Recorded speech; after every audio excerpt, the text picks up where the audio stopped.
अभी अभी मधुबनी में घटी बड़ी घटना।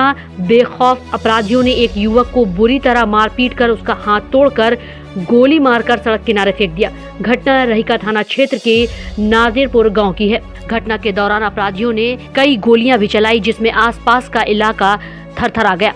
घटना की सूचना स्थानीय लोगों ने पुलिस को दिया, जिसके बाद युवक को सदर अस्पताल लाया गया, लेकिन हालत गंभीर देखते हुए चिकित्सकों ने उसे डीएमसीएच रेफर कर दिया। घायल की पहचान रहिका थाना क्षेत्र के जगतपुर मरार गांव निवासी स्वर्गीय प्रेम कुमार चौधरी के पुत्र 23 वर्षीय राहुल कुमार चौधरी के रूप में की गई है।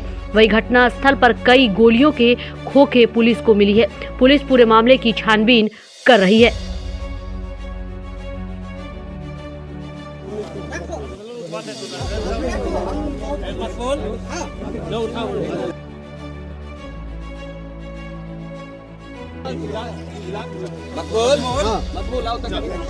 आराम से